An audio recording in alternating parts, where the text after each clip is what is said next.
Ang nakaraan bago pa man ang pagdating nila Irene, dahil sa sobrang tindi ng training ni Kun, si Judith na maituturing na persegido sa pag-eensayo ay nakaramdam ng kanyang limitasyon.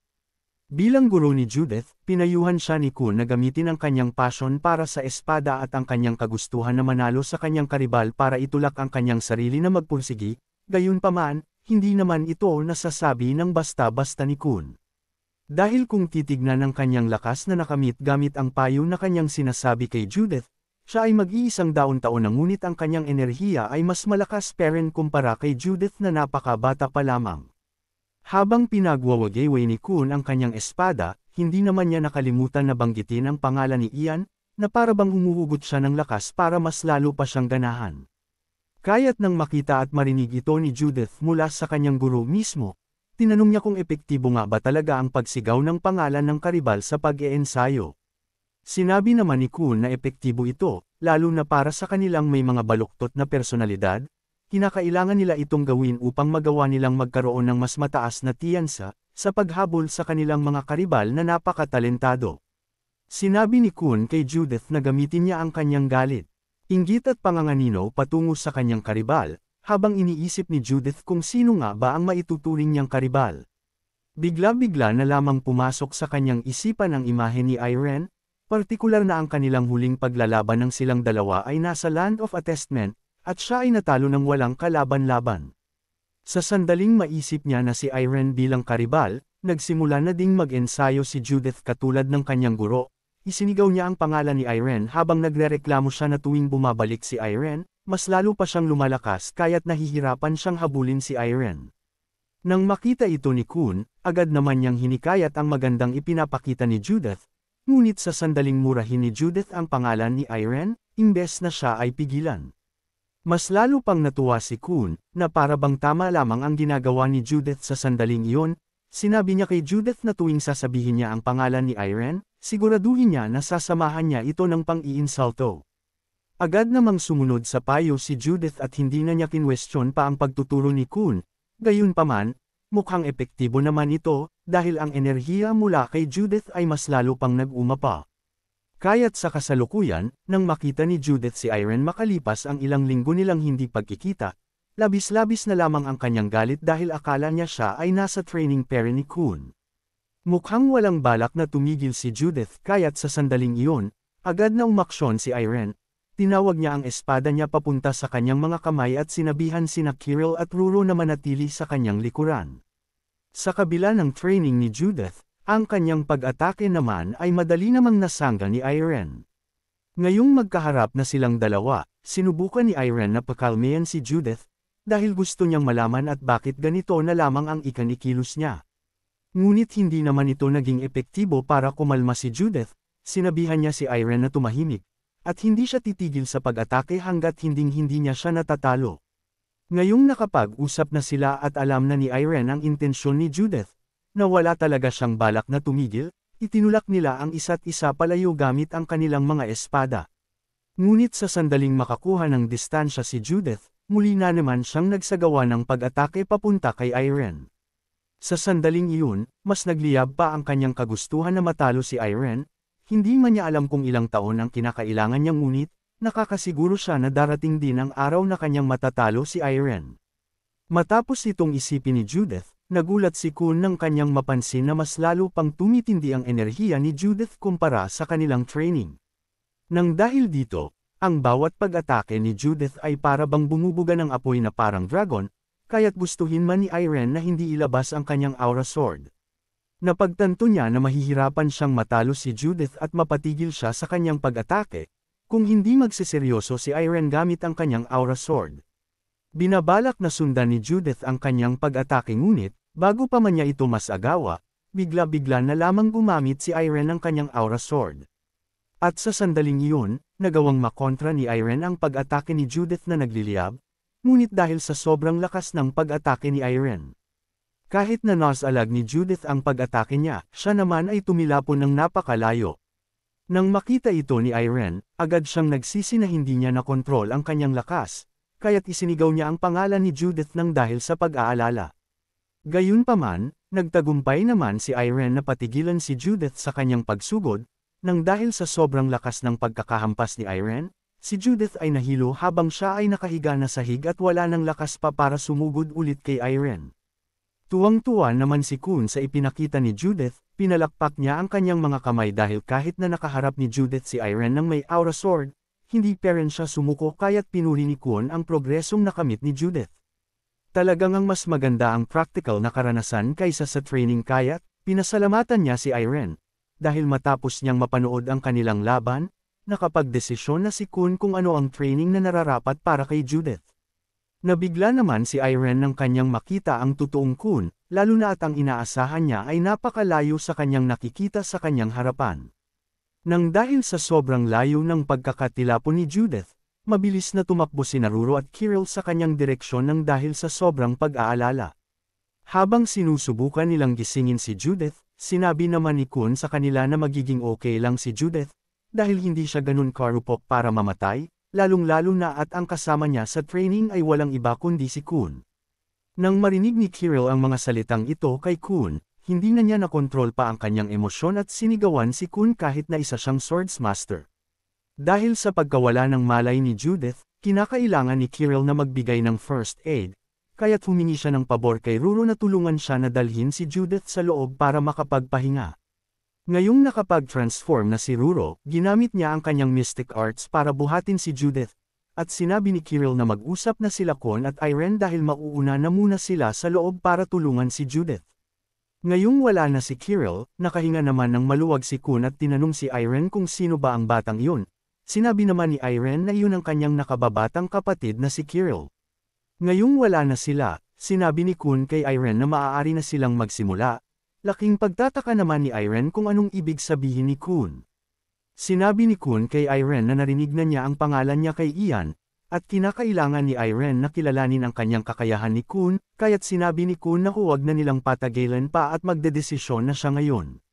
Nang mailabas ni Kun ang kanyang espada, tinanong niya si Irene kung siya ba ay natatakot, gayunpaman, matapos ang training ni Irene para matutunan ang water blade, mas lalo pa siyang naging desidido at ito na lamang ang kanyang hinihintay. Tinanggap naman ni Kun ang hamon ni Irene, agad namang ginamit ni Kun ang kanyang aura sword para matignan kung nararapat nga ba talagang kilalanin ni Kun ang kakayahan ni Irene. Matapos mailabas ni Kun ang kanyang aura sword, sa mga mata ni Irene, bigla-bigla na lamang siyang naglaho at ang naiwan ay isang liwanag. At wala pang isang segundo ang nakalilipas, bigla-bigla na lamang sumulpot si Kun sa harapan ni Irene at nagsagawa siya ng pag-atake, gaano pa man siya kabilis, nagawa naman ni Irene na ito ay salagin kahit papaano. Matapos ang pag-atake ni Kun, hinawakan naman ni Irene ang kanyang espada ng napakahigpit. At siya ay sumugod patungo kay Kun, upang siya naman ang magsigawa ng pag-atake, ngunit sa hindi inaasahang pangyayari. Ang pag-atakeng iyon ni Irene ay pumalpak dahil sa taglay na bilis ni Kun, at si Irene lamang ang nagtamo ng mga galos, matapos ilaga ni Kun ang kanyang pag-atake at si Irene ang matamaan ng pag-atake ni Kun. Bilib si Irene sa taglay na bilis ni Kun, tuwing sinusubukan niyang atakihin si Kun gamit ang kanyang espada, ito ay agad na ko-counter ni Kun sa isang idlip, kaya't walang makita si Irene na oportunidad para sa kanyang pag-atake. Nang bigla niyang naalala ang kanilang pag-uusap ni Ian tungkol sa water blade, sinabi ni Ian sa kanya na isa itong espada na mas lalo pang pinipino ang nasa loob. Kaya't kung magtatagumpay si Irene na makagawa ng magkasundo na balanes gamit ang kanyang fire at water energy, nakakasigurado si Ian na magiging kalmado si Irene sa bawat sitwasyon. Matapos maalala ang habilin ni Ian, tumigil si Irene sa kanyang pag-atake at nagsimula siyang mag-focus. Sinabi niya sa kanyang sarili na hindi siya dapat maging obses sa pagsubok na sumabay sa bilis ni Kun, huwag siyang mainip at alalahanin ang pakiramdam ng tubig. Sa sandaling maimulat ni Irene ang kanyang mga mata, bigla-bigla namang sumulpot si Kun sa kanyang likuran. Sinabi niya kay Irene na malaki ang kanyang inaasahan dahil siya ay disipolo ni Ian ngunit, siya ay dismayado dahil ang lakas naman ng kanyang loob na hamanin siya kahit na nasa ganitong antas pa lamang siya. Ngunit ang hindi alam ni Kun, ang kanyang tinutukoy ay ang nakaraan na Irene. Ang Irene na hindi pa natututunan ang water blade, kaya't nang makalapit si Kun siya ay nagulat sa kanyang nakita. Dahil kahit na sinubukan niyang galitin si Irene gamit ang mga salita, ang aura ni Irene ay dumadaloy sa kanyang katawan na para bang isang tubig. Matapos kumalma ni Irene, bigla-bigla na lamang siyang nagsagawa ng pag-atake kung nasaan si Kun, gayunpaman, hindi naman natamaan si Kun kaya't ang sahig na tinamaan ng pag-atake ni Irene ay nagkaroon ng maliit na pagsabog at nagsiliparan ang mga bato. Ngunit hindi pa dito nagtatapos ang pag-atake ni Irene, bigla na lamang siyang tumingin sa direksyon ni Kun habang siya ay nasa ere pa. At agad niyang sinundan ang kanyang pag-atake upang sugurin si Kun at patamaan siya. Kahit na nabigla si Kun sa pag-atake ni Irene sa sandaling iyon, nagawa naman niya itong mas alag ng walang kahirap-hirap. Iniisip ni Kun na mukhang kasama ito sa mga plano ni Irene, simula sa pag-atake niya na humadlang sa kanyang paningin para magtagumpay si Irene sa huli niyang pag-atake sa ere. Nagbago na ang tingin ni Kun kay Irene, mas nakakamangha pa siya sa kanyang inaasahan, kitang-kita niya na hindi lang pinagpala si Irene sa metal energy, kundi ramdam din ni Kun ang mainit na mga pag-atake na binibitawan ni Irene. Gayunpaman, ang pinaka-namumukod tangi para kay Kun ay ang water energy ni Irene. Maihahalin tulad niya ito sa taglay na water energy ni Ian, kaya't hindi na lamang siya makapaniwala lalo na at hindi ganon kadaling matutunan ang water blade ni Ian. Dahil sa taglay na talento ni Irene, bigla na lamang naisip ni Kun ang kanyang disipolo na si Judith. Ayaw man niyang sabihin na magiging imposible ito ngunit, ang daan na pinili ni Judith bilang karibal si Irene ay mas mahirap pa sa daan na tinatahak ni Kun. Habang si Kirill ay abala sa pag-aalaga kay Judith matapos nitong mahimatay, si Ruru naman ay nanatili habang pinapanood ang sagupaan ng dalawang mga swordsmaster. Tapos na si Kirill sa paglipat kay Judith papunta sa kanyang mahihigaan ngunit, laking pagtataka niya nang bumungad sa kanyang harapan na hindi parent tapos sina Irene at Kun, sinabi ni Ruru sa kanya na pareho silang nakakamangha. Diretso ang kanilang paglalaban ngunit, hanggang ngayon wala pa ring sumusuko sa kanilang dalawa. Makalipas ang ilang sandali, makikita ng malapit nang matapos ang kanilang laban, at si Irene ang nakaluhod sa lupa habang si Kun naman ay nakatayo parent. Kitang-kita sa mukha ni Irene ang kanyang pagod, na nangangahulugan lamang na malapit na niyang marating ang kanyang limitasyon. Kaya't nang mapansin ito ni Kun, itinagol na niya ang kanyang sandata at sinabing mas makabubuti kung itigil na nila ito. Laking pagtataka naman ni Irene at sinabi niyang kaya niya pang magpatuloy. Ngunit napagsabihan laman siya ni Kun na manahimik dahil siya ang hurado sa kanyang kakayahan, at kanyang napansin na kahit bata pa si Irene, mayroon siyang kagalingan sa pagbabalance at paggamit ng magkakaibang uri ng mga aura. Ngunit, sinabi ni Kun na mayroon pa ring mga bagay ang tulad nilang dalawa ni Ian na hinding-hindi nila makokopya sa iba, na labis namang ipinagtaka ni Irene kung ano ito. Paliwanag ni Kun, iyon ay ang aura na kung saan pumipigil ito ng kalaban. Ang kanyang tinutukoy ay ang apoy na dala-dala ni Judith na mas lalo pang nagliliyab sa bawat araw na nakalilipas. Inilalaan niya ang lahat ng buo niyang makakaya para paigtingin ang klase ng aura na iyon, habang ang sakit na kanyang nararamdaman ay mas malala ngunit nang dahil dito, ang tugatog na kanyang mararating ay iba ang antas kumpara kay Irene. Kaya't binalaan niya si Irene, na kung pananatiliin niya lamang ang panunood, darating ang araw na siya ay matatalo sa kanyang disipolo. Hindi naman ito minasama ni Irene, bagkus inamin niya pa nga na ang apoy ni Judith ay bagay na hinding-hindi niya magagaya dahil magkaiba silang dalawa, at si Irene ay lumaki ng mayroong napakaraming tao na gumagabay sa kanya.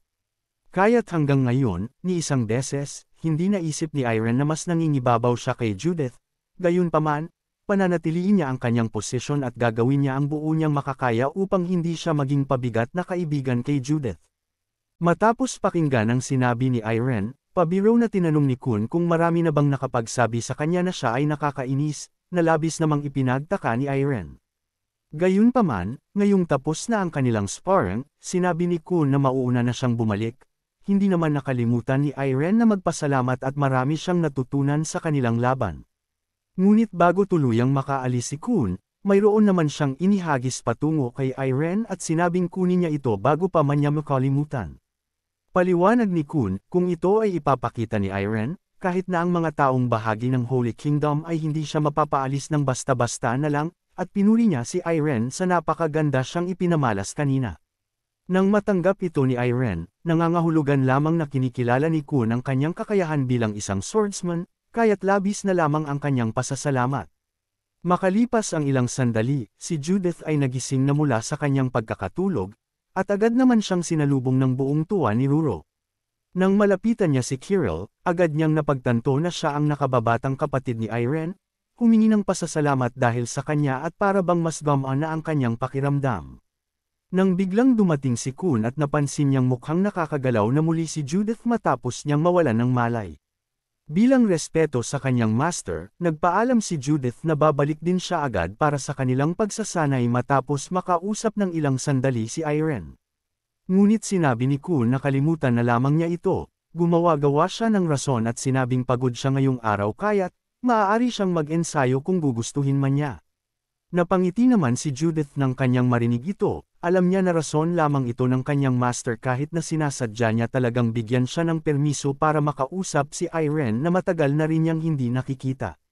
Matapos makahingi ng permiso, kinausap ni Judith si Irene, at kanyang nalaman ang mga napagdaanan ni Irene lalong-lalo na tungkol sa Demon Kayat, tinanong niya kung mayroon ba itong kinalaman sa nakaraan niyang buhay. Habang abala si Ruro sa pagtingin ng kwentes ni Irene, sinabi ni Irene kay Judith na hindi siya 100% kung ito ba ay may kinalaman sa kanyang nakaraan. Dahil wala naman silang magagawa dito, isinantabi na muna ito ni Judith. Pansin niya mas lalo pang lumakas si Irene dahil napakalaki ng kanyang pinagbago nang sila ay nasa Drukali pa lamang. Kaya't nang malaman ni Judith ang pagbabago na ito, mas lalo lamang siyang ginanahan para sa pagsasanay na kanyang tatahakin bukas kasama ang kanyang master. Hindi naman nakalimutan ni Irene ang kanyang nabalitaan, dahil nalaman niya sa kanilang mga dating kaklase na silang dalawa ni Judith at Brett ay magkasintahan na. Paliwanag ni Irene, ito ay kanyang nabalitaan nang siya ay bumalik sa akademya. Labis naman ang inis ni Judith at napakadaldal ng kanilang mga kaklase. Ilang buwan ang nakalipas, tinanong ni Brett si Judith kung kailan ba siya magkakaroon ng libreng oras, na ipinagtaka naman ni Judith kung para saan.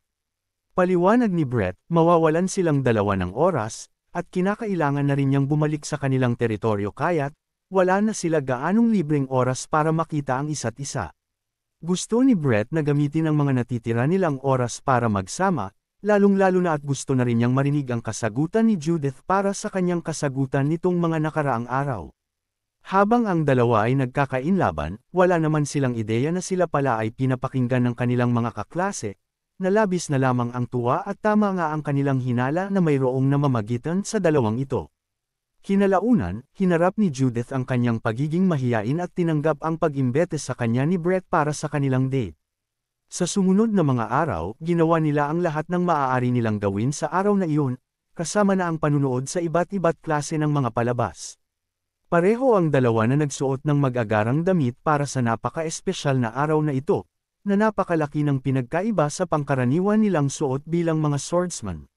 Matapos ang palabas na iyon, sila naman ay lumabas at nanood pa ng ibang nagtatanghal, ngunit ang mga mata ni Brett ay sadyang dikit na dikit sa angking kagandahan ni Judith.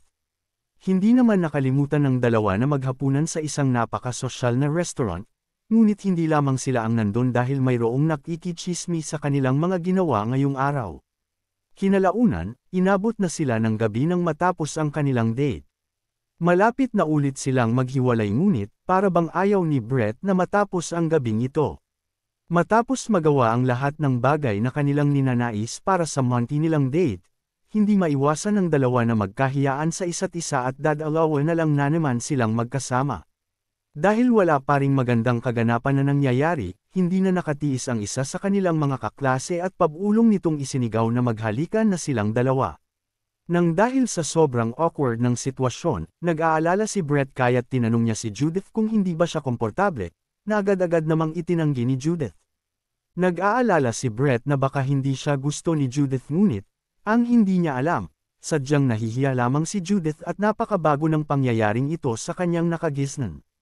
Nang bigla-bigla na lamang niyang sinugod si Brett at isinantabi ang kanyang pag-aalala, samantala, laking pagtataka naman ni Brett kung ano ang ginagawa ni Judith. Ngunit bago pa man niya moari kung anong nangyayari, bigla-bigla na lamang inilapat ni Judith ang kanyang mga labi sa labi ni Brett. Hindi mapigilan ng tatlong tsismoso na mamula ang kanilang mga mukha sa sobrang kilig, gayunpaman, pilit naman nila itong tinago upang hindi mabisto. Dahil nahihiya parent si Judith, sinabi niya kay Brett na sumagot ng oo sa bawat bagay na kanyang sasabihin, agad namang tumango si Brett.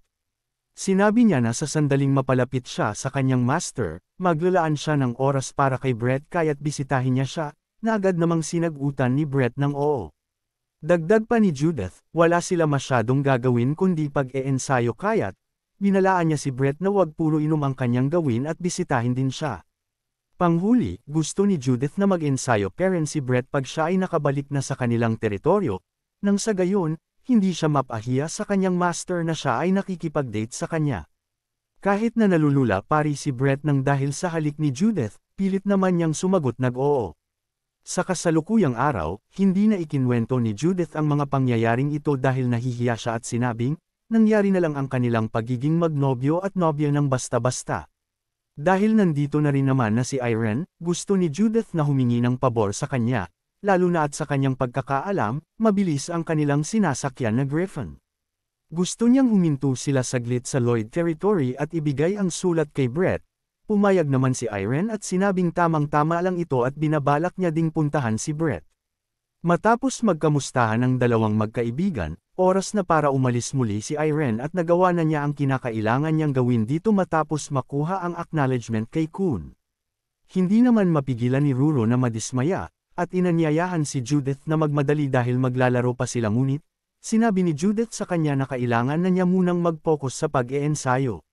Bago tuluyang magkahiwalay muli ng landas, sinabi ni Judith kay Irene na maghanda, dahil sinisigurado niyang magugulat siya kung gaano niya siya kabilas mahahabol, hindi naman tinanggihan ni Irene ang hamon na ito ni Judith at sinabing inaasahan niya ito. Matapos magbigay ng pamamaalam sa isa't isa, hindi naman nakalimutan ni Irene na magpaalam kay Kun bilang senyales ng respeto. Ngayong okay na ang lahat, nagsimula na muli sina Irene at ng kanyang kapatid para sa kanilang paglalakbay, sakay-sakay ng Griffon ni Kirill papunta sa Lloyd territory. Habang naglalakbay sa himpapawid, hindi mapigilan ni Kirill na mainggit kay Judith at mayroon siyang nobyo. Nang marinig ito ni Irene, tinanong naman niya kung anong klase ba ang hanap niya sa lalaki. Hindi naman ito masyadong mahalaga sa kanya at gusto niya lamang ng maaasahan, tutal nandito na rin sila sa usaping ito. Tinanong naman ni Kirill ang nakatatandang kapatid niya kung mayroon bang samasagi sa kanyang isipan. Isang tao na kung saan gusto niya magkaroon ng relasyon, nang dahil sa katanungang ito ni Kirill, si Irene naman ay napaisip. Sa isang iglap, ang kanyang naalala ay ang mga matatamis ng ngiti ni Ilya. Nalabis namang ipinagtaka ni Irene, at bakit bigla-bigla na lamang niyang naalala si Ilya nang siya ay tanungin ng kanyang kapatid. Makalipas ang ilang sandali na paglalakbay, sila ay nakarating na sa Lloyd territory kung saan nila matatagpuan si Brett. Matapos makababa, hindi nila mapigil ang hindi mapansin na kakaiba ang nararamdaman nila sa lugar na ito kumpara sa ibang mga syudad na kanilang napuntahan. Dahil para bang napakasaya ng mga tao, sinabi ni Kirill kay Irene na mukhang magaling na Lord ang ama ng kaibigan niya sa pamamahala ng kanilang syudad. Habang naglalakad, mayroon namang nadaanan sina Irene na makakainan kaya't, hinikayat niya muna silang kumain bago ipagpatuloy ang kanilang paglalakad. Sa sandaling makapasok sila sa establishmentong ito, bumungad sa kanilang harapan ang isang lalaki na may kulay asul na buhok, at nagpapakalasing. Dahil nag-iisa lamang ang lalaking ito sa lugar na ito, hindi mapigilan ni Irene na hindi siya mapansin, at para bang napakapamilyar sa kanya nito. Sa sobrang kalasingan, pabulong nitong sinasabi na gusto na niyang makita si Judith. Nang marinig ito ni Irene, dito niya napagtanto na mukhang tama nga ang kanyang hinala kaya't, nilapitan niya ang lalaki at tinanong kung siya ba ay si Brett. Salamat sa panunood ng video. Kung nagustuhan mong manood ng mga Tagalog manhwa recap, huwag kalimutan mag-like, share and subscribe para sa susunod pang mga video.